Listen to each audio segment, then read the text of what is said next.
Hi guys, welcome to another video. This is gonna be quite a different video than I usually film. It's not going to have really anything to do with my health, which is pretty much what my channel is about. It just kind of has to do with something that's pretty important to our family. If you guys have watched a lot of my other videos, you know that we adopted my younger sister from Haiti. She's now 10 years old and she got here when she was 3, so we got her about 7 years ago. This just happened to be perfect timing to make this video because 8 years ago today, on January 12th, the earthquake happened in Haiti. And that was a really big deal for our family because my sister was there and she lived through the earthquake. So I'm going to start from the beginning and give you guys just a little bit of backstory. So I think originally how this all happened is we went to church, and our church was involved in ministry down in Haiti. They went down there every so often and they were just talking about how that was upcoming, and we get into the car and Dad was like, I'm gonna go to Haiti. Isn't that kind of how it happened? He just decided like he was just gonna go to Haiti. Yeah, all on his own. Yeah, he just got into the car and we were all like, what? And he went and he found this little girl there at the orphanage that he was staying at, who he thought had health problems similar to mine. And so he came up here and was like, you guys have to see this girl, like she looks just like Michelle does. Like he was very fascinated on this girl. And I worked for a nonprofit at that time that helped kids who had growth disorders. So I was hooked in with some doctors that we were able to consult with, and they all agreed like she's definitely got some sort of health issue. At 2 years old, she came to the orphanage weighing 8 pounds. She could not lift her head, she couldn't sit up on her own, she was very malnourished and very, very sick. In fact, the orphanage said, oh, you don't need to worry about her because she's gonna die. And so of course that's exactly where Michelle's dad went. You don't ever tell him not to do something. Especially not when it comes to like a sick kid. But anyway, so he gets up from Haiti and he's fascinated on this girl. And that, I don't know if it was a week after he got back or something, they had posted pictures of all the kids from the orphanage on the wall at church.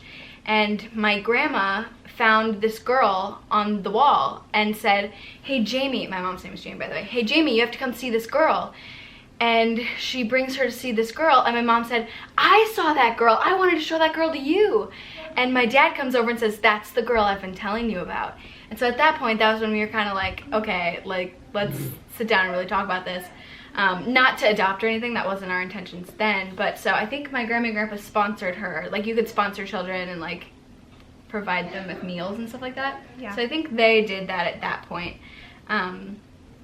But did Dad go back to Haiti again before the earthquake happened?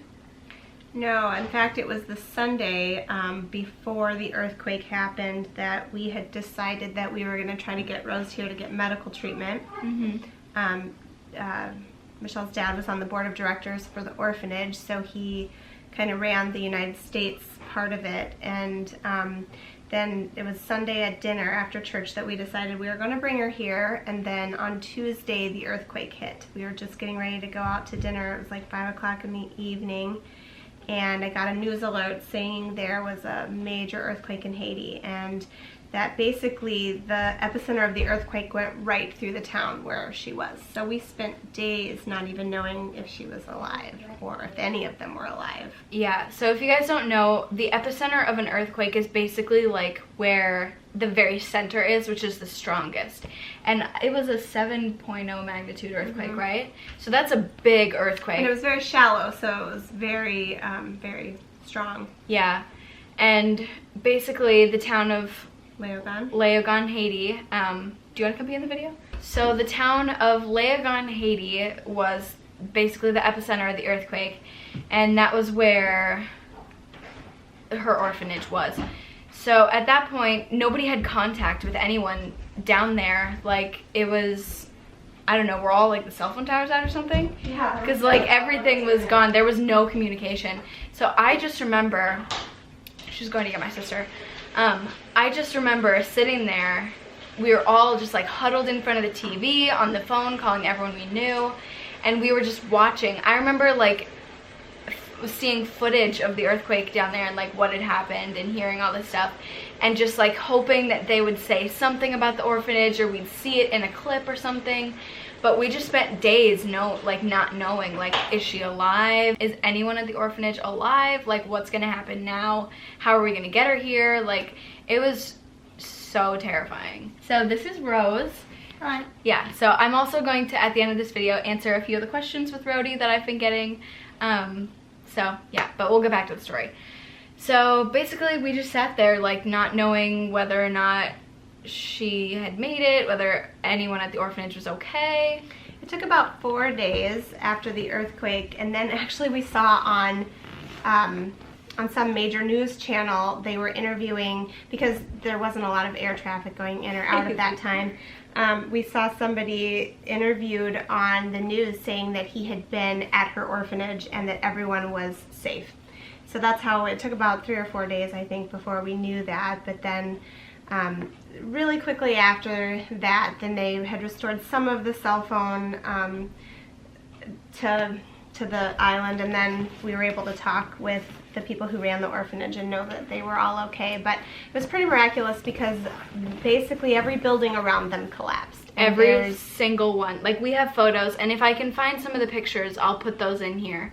And at the very end of this video, I'll put like all the pictures. So we're gonna try to find as many as we can from all of our like Facebooks and just ones that we have, and I'll put those all at the end so you guys can see all of that.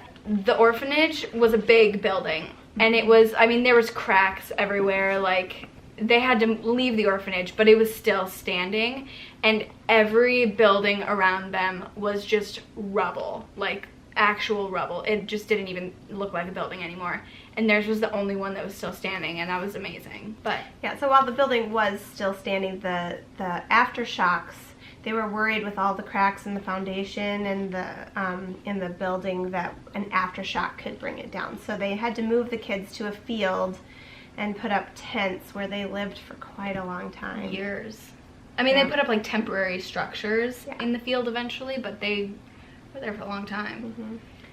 But yeah, so Dan came down many times after that. He brought medicine and air mattresses and tents, and the next few months he was down there so much. Like, he was constantly flying back and forth. We still wanted to bring Rhodey here, and maybe you can explain this better than I can. Yeah, you can. It just takes lots of time, and actually the earthquake was a blessing. It helped us get her here because so many resources from the United States poured into that country that there was doctors that would come and check on the kids. And so Jasmine would put me on the phone with the American doctors and say, like, you know, this is what we think might be going on. You need to line up this doctor to see her and this doctor to see her. And so we ended up working with the nonprofit organization that I worked with, the Magic Foundation, to extend an invitation for Rose to come to the United States to meet with these doctors that they fly in from all over the country and the world, really, so that she could see all of these doctors in one place. And that's how we ended up getting her here, as just like on a regular visa. Yeah, so the place that you're talking about is the convention that they hold every year, where like all the doctors fly into one place for a weekend, and that was what you were talking about, is they extend an invitation. And so that was in July. So it took all that time. On her 3rd birthday, on July 24th, she arrived in Chicago, and we got to meet her for the first time. I got to meet her. You'd already gone down to meet her. I got to meet her for the first time, and I remember, this is kind of unrelated, but so I have a growth disorder, and so that's why we originally were connected with them. And we would go every summer, and I'd meet up with my friends there who also have similar conditions, and all I talked about like the entire weekend was, guys, my parents are bringing this girl from Haiti up to here. And honestly, nobody believed me because it was kind of a far out story. But I asked, there was a balloon lady named Mary who made like balloon animals on the first night. On the first night, it's like a big party. And I told her, I was like, can you make a little like balloon house for this girl? We're bringing her here. She's gonna be here tomorrow or on Saturday or something.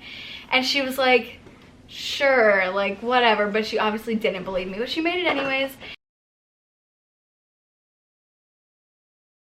And then in the next year we came back and I said, And we had Rhodey with us then. yeah, and we had Rhodey, and I said like, I didn't tell her like I was telling the truth, but I was like, this is Rose, do you remember you made the balloon house for us last year? And she was like, oh my gosh. And so like she remembered, and so every single year when we go there, we meet up and we take pictures with Mary, because, and everyone still asks for a balloon house, by the way, like we started that. But yeah, all I could talk about was that Rhodey was coming to Chicago. So she came here on a visa, and then we started ticking through the list of doctors that she needed to see. She needed some surgery on her heart, so she had 2 heart surgeries. And by that time, she had been with us for almost a year. And since she was still in the United States, we were able to go through, have a domestic adoption instead of an international adoption, which was, it was faster, not tricky. Yeah, it wasn't tricky. easy. Easy's not the right word, No. but it was better because most of the time with international adoptions, you have to wait without your child, and we got to have her with us. So, you know, it was worth the extra hoops that we had to go through. Yeah, we were fortunate in that aspect of it, but yeah, it definitely wasn't easy, but I know we have pictures of the day that we officially got to adopt her. How long was it after we got her that we finally? I think her adoption was finalized on May 18th or 19th of 2011 or 12. Yeah. It took a couple years, because it took a year before we even started the adoption proceeding, you know, the process at all. Yeah. But, like, because we originally didn't bring her here to adopt her. That wasn't... I did. I wanted to adopt her right away. But we all knew going into it that, like, that might not happen. But after, like, everything we've been through... It did, right? Yeah, all of us kids were dead set on, like, we just begged and begged and begged. Like, the Christmas before we decided, all of us kids just said, like, we don't want any presents. Just give us her. Like, let us just adopt her as our sister. Which is something we often remind them of when they're fighting. We eventually, when the adoption was finalized, we went down to the courthouse and had all the stuff signed and took pictures. And yeah, that was so fun. So we've come a long way in 8 years. Yes. But, so now I'm going to answer some of the questions that I get a lot with Rhodey. But I figured it was really nice timing to make this video because we could also talk a little bit about the earthquake, and it just so happens that it's the 8-year anniversary of the earthquake today. Alright, are you ready to answer some questions? Mm-hmm. So the first question that I get all the time is, are we all adopted? Because people will see pictures and they'll say like, oh, are you guys all adopted or what? So the answer is no. We just adopted Rhodey. The rest of us are biological children of my parents. But it is kind of special to be the only child that I got to choose, right? Mm-hmm.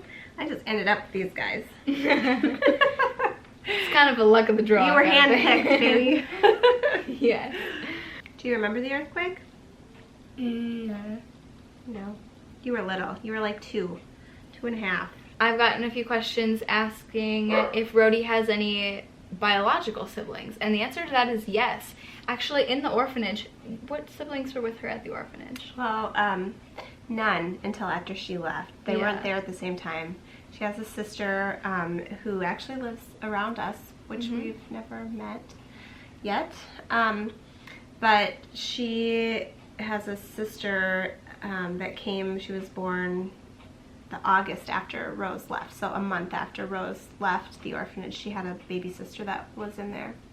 Yeah. And she has an older biological sister. Her name's Rebecca, I believe. And Maddie's the one that we know here in Minnesota, right? Oh, yeah. Mm-hmm. Yeah. And then she also, I believe, has a baby brother. Baby brother? Mm-hmm. I didn't know that. Me neither. Now my mind's going blank and I can't think of any of the questions that people have asked me. Since I can't really think of any questions, if you guys have any questions, just comment them down below and I will try to answer as many of them as I can. Here's all the photos that I mentioned that we can find from our Facebook and just photos that we've collected over the years.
Alright, well thank you guys so much for watching this video. I hope you enjoyed learning a little bit about my sister and I was able to answer your questions. And if not, just comment them down below.